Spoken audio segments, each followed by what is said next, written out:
Um, Mr. Buenaventura, Yes, Your Honor. taga saan po kayo? Saan po kayo nag-originate or where were you born and raised? Davao City po. Davao City. Yes po.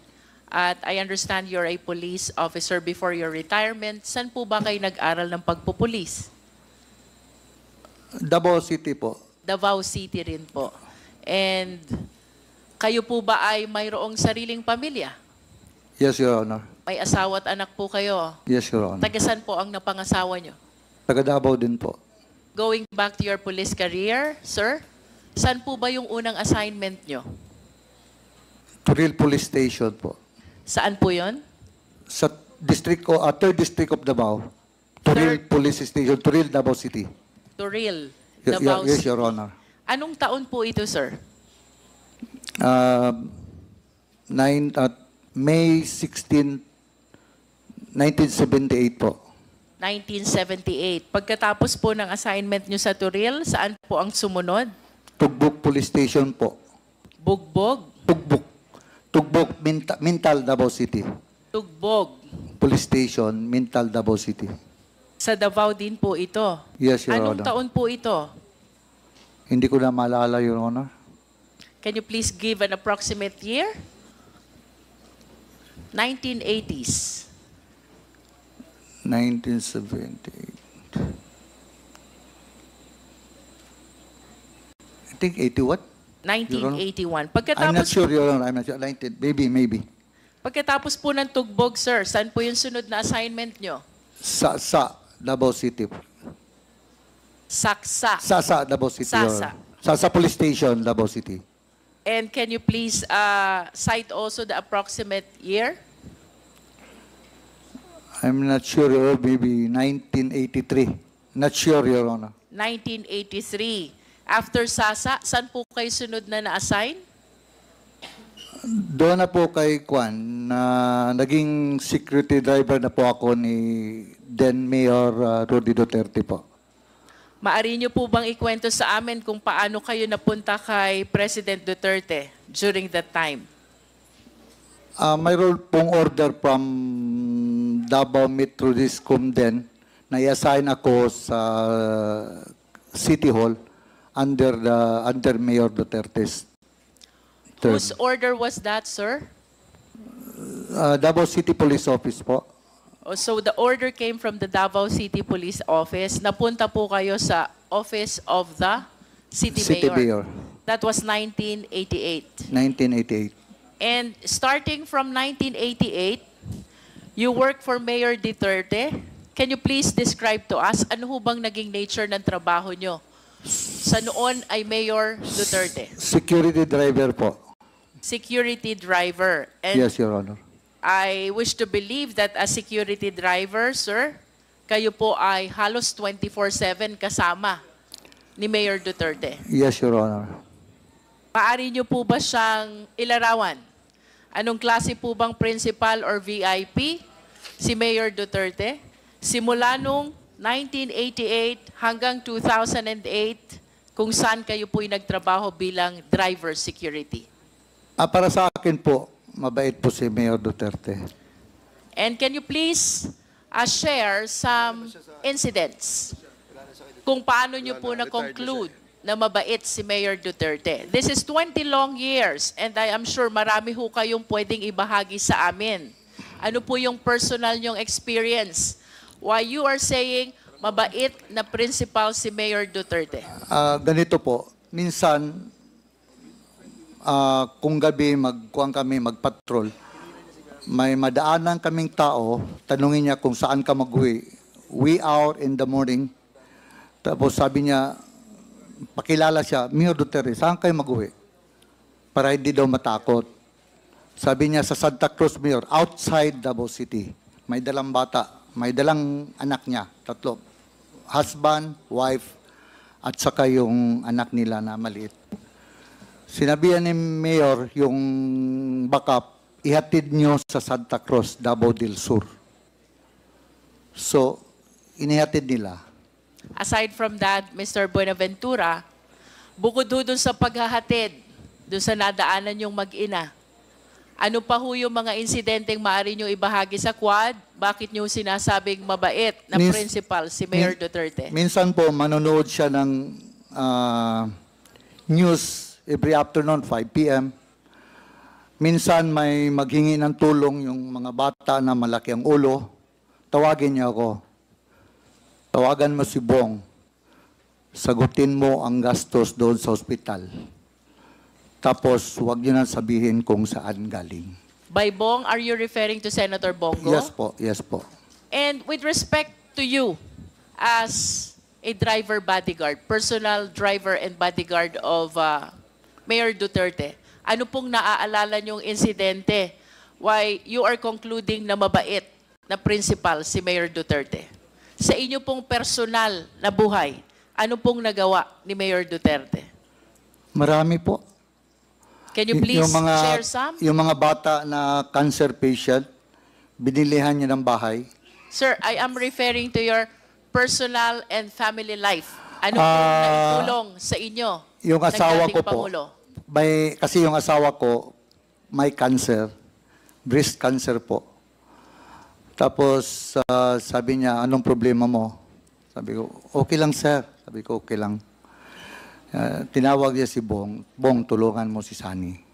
Yung tinulungan po ako. 2 beses na operahan yung misis ko.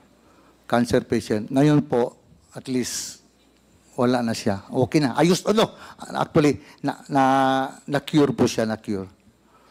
Nasaan po yung misis nyo ngayon? Nasa Davao po. And in addition po dito sa hospitalization ng misis nyo, ano po ba ang naalala nyo na naitulong ni Mayor Duterte sa pamilya nyo? Wala naman po, kasi ako po talaga, may sinabihan si Mayor. May sinabihan siya na yung guwan, sabi niya, son, sabi ni Mayor, ito si, not to drag myself, ma'am. Sabi niya, ito si Sunny, wala talagang binigay sa akin tong problema. Tinutulungan pa ako. Hindi kasi ako nagakuan sa kanya, sir, ganito problema ko, sir, ganito problema ko, sir, bahay.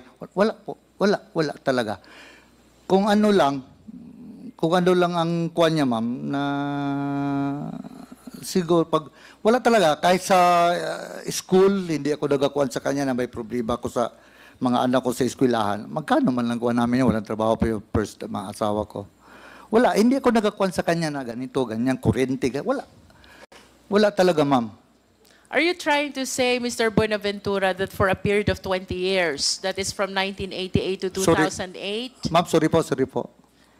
Ang sinasabi niyo po ba simula 1988 hanggang 2008, ang naging personal na tulong lang sa inyo ni Mayor Duterte ay yung pagpapa-ospital ng inyong misis at wala nang iba? Minsan po, siyempre, pagdating ng Christmas, bigyan ka ng bonus, ganon.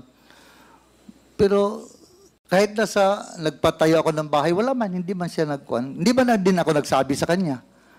Nagpatayo ako ng bahay, sarili ko, unti-unti. Hindi ba na ako nagsabi sa kanya, nagpatayo ako ng bahay? So wala.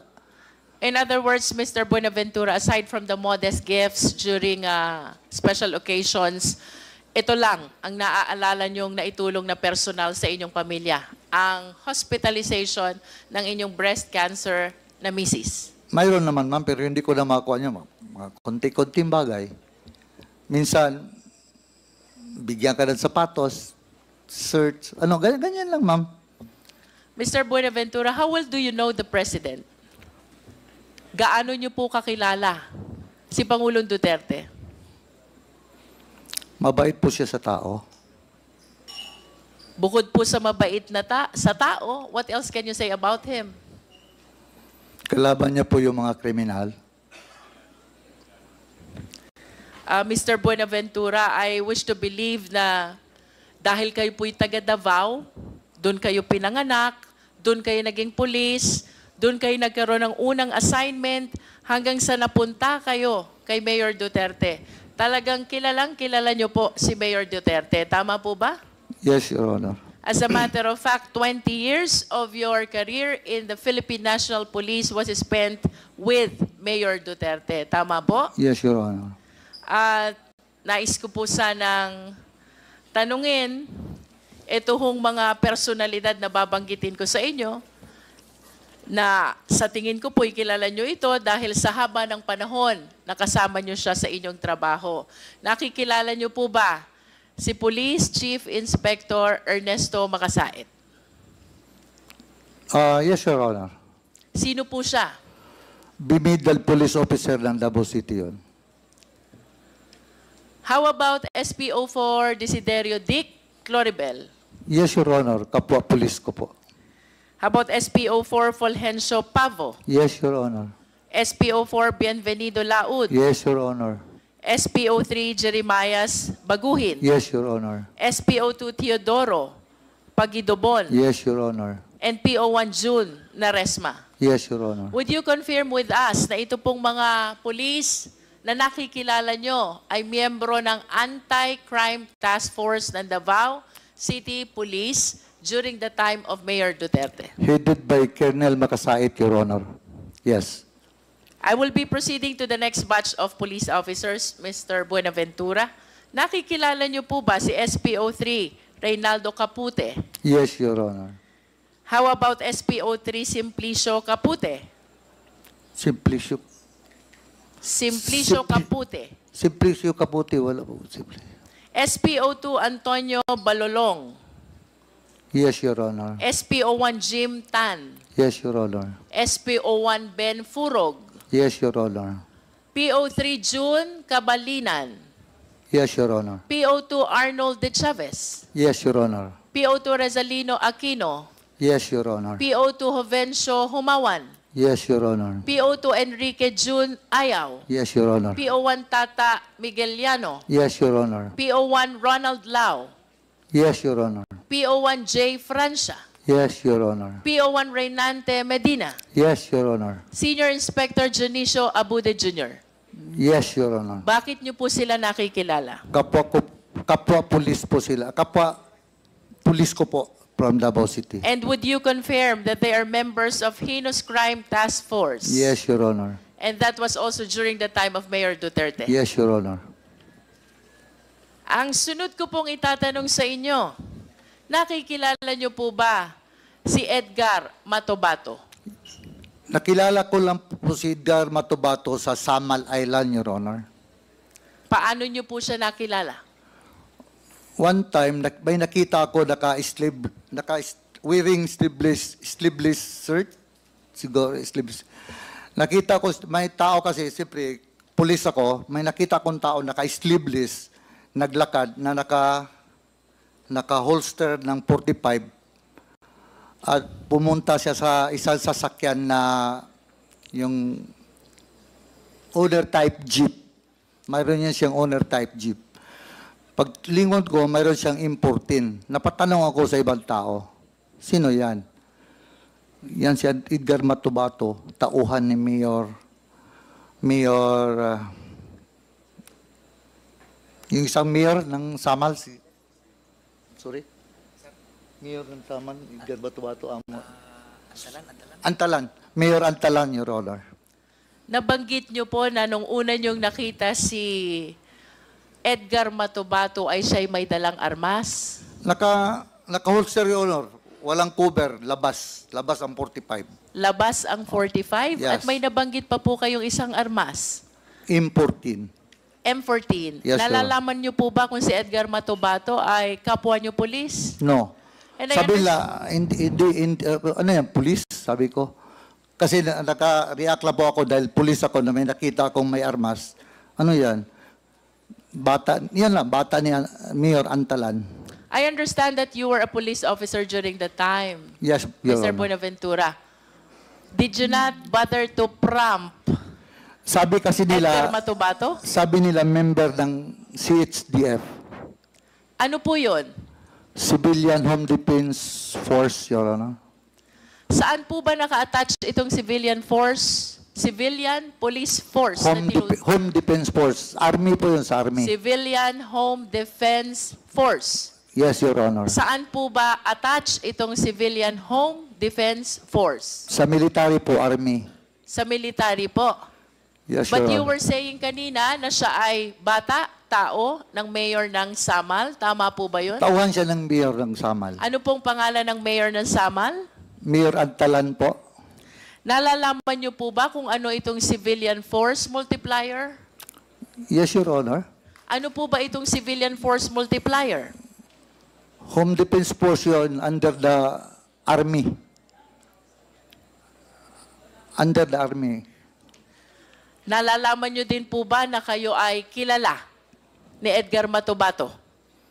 After na, Your Honor, after noon. Yung first time nakita ko siya, after noon, nakilala niya rin ako na isang pulis. Kaya, Kilala po kayo ni Edgar Matubato bilang boss doon sa grupo ni Mayor Duterte. Do No, you na- confirm this? hindi naman boss, Your Honor. Security driver lang po ako. Pero Security driver. would you confirm na kayo po ay kilala ni Edgar Matubato bilang isa sa mga tao Isang ni Mayor pulis po, Duterte? isang pulis.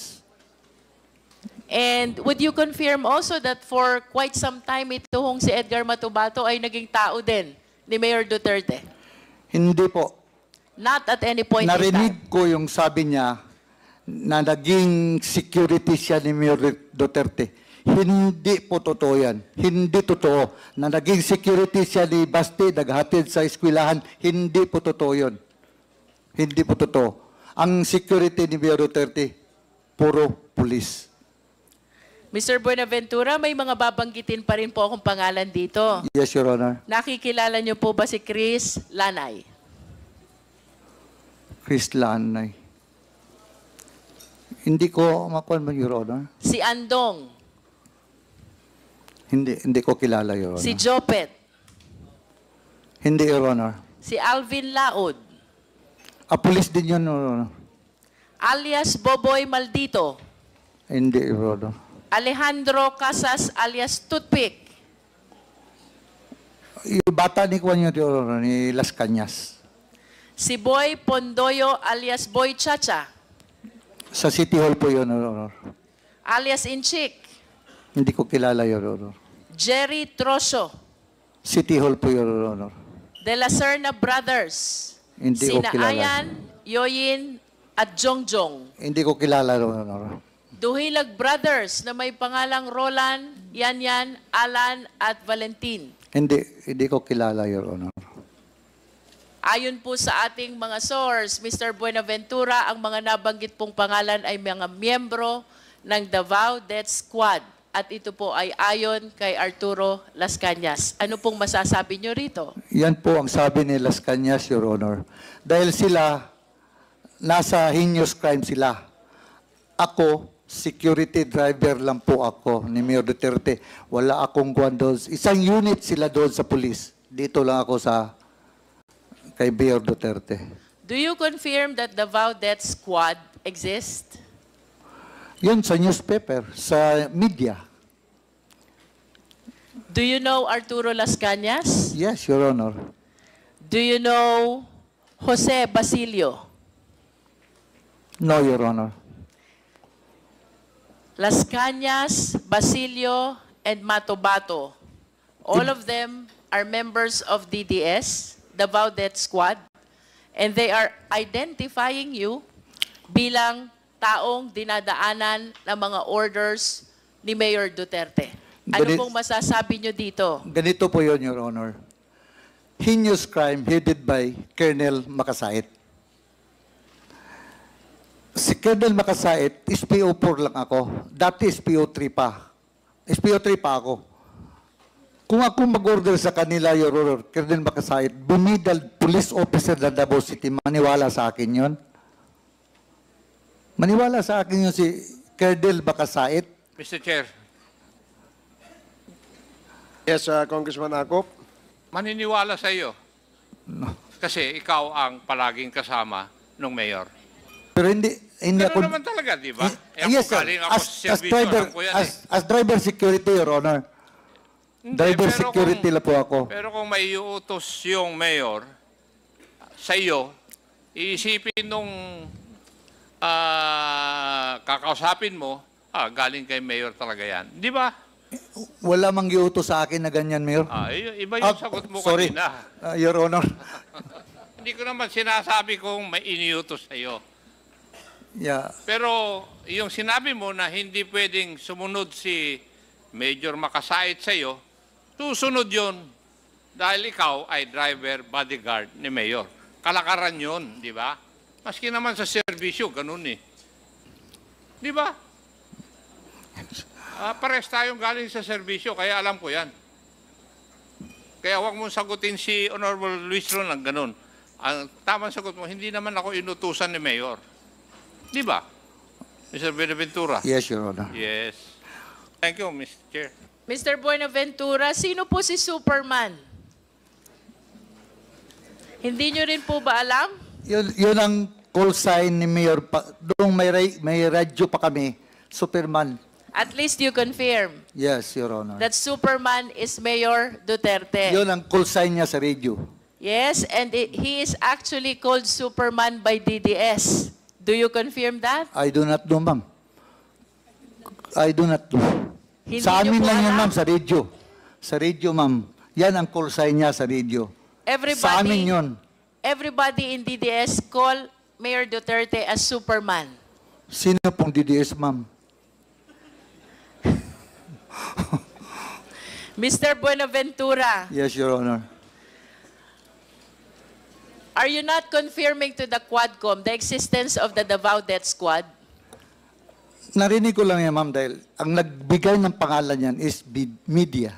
Did you watch the Senate investigation where the President appeared? Yes, Your Honor. And did you watch him confirm that there is Davao Death Squad? Siya po, Your Honor. Yes, Siya po ang may sabi. did you watch him confirm? Yes. Napanood niyo po ba yon? Yes. And napanood niyo din po bang sinabi niya na si Senator Bato ay kasama doon sa Davao Death Squad? Narinig ko po, Your Honor. And of course, you've heard already that Las Cañas is also confirming that there is Davao Death Squad. Sa kanya, si Arturo Las Cañas po ang may sabi din sa kanya. Yes, and even Matobato is confirming that there is Davao Death Squad. Matubato. Yes, Your Honor. And even Jose Basilio is confirming that there is Davao Death Squad. Basilio, I do not know Basilio, Your Honor. But of all the names that I have mentioned, I hope you realize that the President himself confirms the existence of the Davao Death Squad, and you are denying the Davao Death Squad. I did not, Your Honor. Narinig ko lang, Your Honor. I am not answerable for Presidente, Your Honor. Yes, but you are with the President since 1988 to 2008, Yes, and Your I am inclined to believe that you know almost all the activities of the President. Tama po ba ako? Hindi lahat. And when the President say that he confirms that there is the Davao Death Squad, then it means that there is really the Davao Death Squad. And if you deny that, then somebody is telling a lie.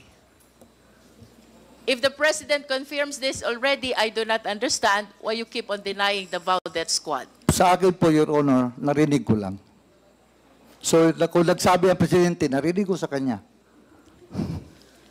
Before I end my interpellation, Mr. Chair, may I request the Secretariat to please flash the two pictures of the President with Mr. Buenaventura.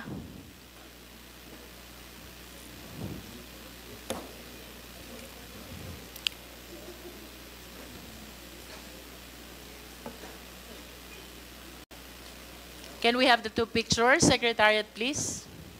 This is only to bolster the fact that Mr. Buenaventura has been with the President since 1988 up to 2008. And for 20 years that he was working with President Duterte, then Mayor Duterte of Davao City. I wish to submit, Mr. Chair, that he is aware of all the activities then of Mayor Duterte.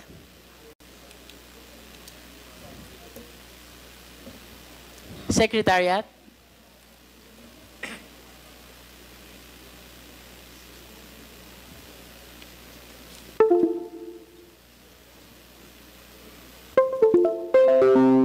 For my last question, Mr. Buenaventura, ang sabi niyo po kanina, mabait si Mayor Duterte.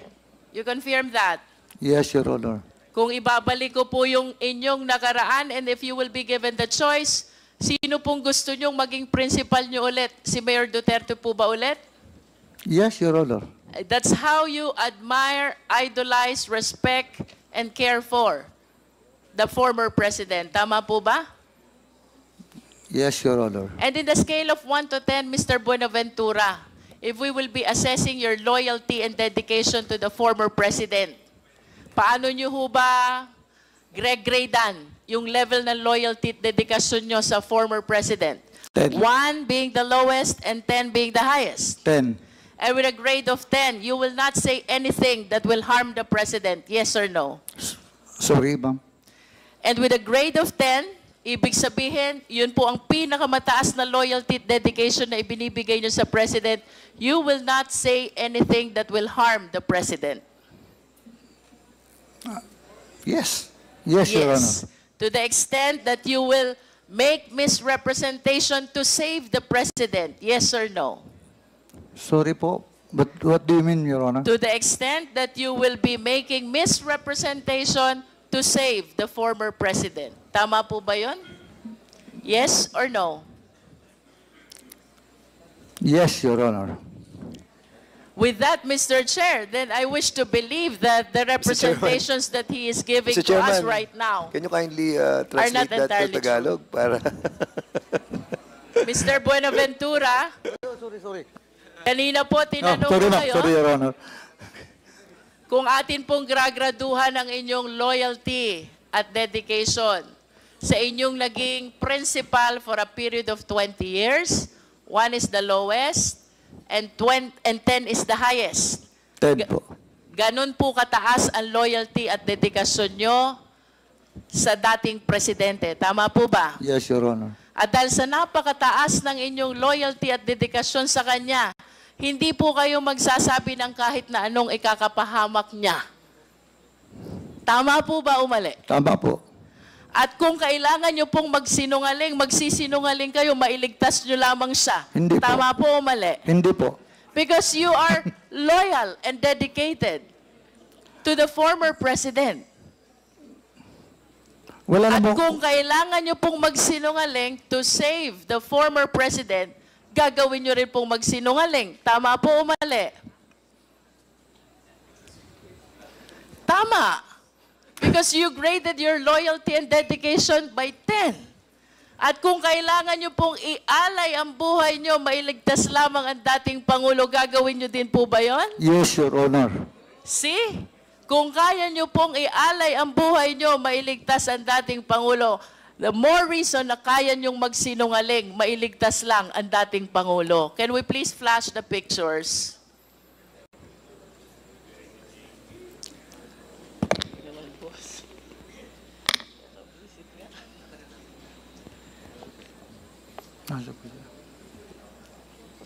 Next picture, please. The 2 old pictures. There. Maaari niyo po bang ituro sa amin dyan? Sino po ba kayo dyan? Yung nakatindig po, nakaputi. Yun pong nakatayong nakaputi. Yes, Your Honor. Sino po yung may bilog doon sa gitna? Si dati presidente po. At sino naman po yung mga kasama ninyo sa picture? Taga-media po. Taga-media. Saan po ba kuha itong letratong ito? Sa kuwan po, sa Turil, yung sa lang Ayala gani. Eden Bayabas po, hindi pa yon, wala pa yung Mga anong taon po ba kuha itong letratong ito? hindi ko lang maalala. Hindi ko lang maalala, Your Honor. Approximate year lang po. Perhaps you can base it on the looks of the former president. Batang-bata pa po siya dito. If you started in 1988, Early 90s, Your Honor. early 90s, so mayor na po si President Duterte during that time. Yes, Your Honor. As early as then, gano'n na po kayo ka-close dito sa ating dating Pangulo, no? Kasi kahit mga media ang kasama, kayo pa rin ang kasama niya. Tama po ba? Ako kasi ang security driver, Your Is Honor. Turil outside Davao City? Within Davao City. Within Your Honor. Davao City. Can we flash the next picture, please? Sino po kayo dito, Mr. Buenaventura? Wala po ako dyan, ma'am. Wala po kayo. Sino po yung may bilog na naka-shades? Hindi po ako yan, ma'am. Sino nga po? Yung may bilog na naka-shades, if you can identify him. Nakikilala niyo po ba siya? Hindi po, hindi po. I think nakikilala ko po siya. He's the former president, tama po ba? Ay, yung isa, ma'am. Yung dalawa kasi nakabilog, ma'am. Yung isa, ma'am, hindi ko kilala. Itong isa, ma'am, kilala ko. He's the former president. At ito pong nasa bandang kaliwa, sino po ba yon? Hindi ko kilala yan, ma'am. Hindi niyo po nakikilala. Yun pong nasa likod. Ay, hindi po. Hindi niyo rin po kilala. But at least the first picture, Mr. Chair, shows that as early as 1990s, Mr. Buenaventura is already with the President, and having spent 10 years of his police career with the President during the time as mayor of Davao City, I wish to believe that he has given so much loyalty and dedication to the President, as proven by his recent answers. Ang sabi po niya, kung kailangan niyang ialay ang buhay niya to save the President, gagawin niya. At kung kailangan niyang magsinungaling to save the President, magsisinungaling siya. I submit, Mr. Chair.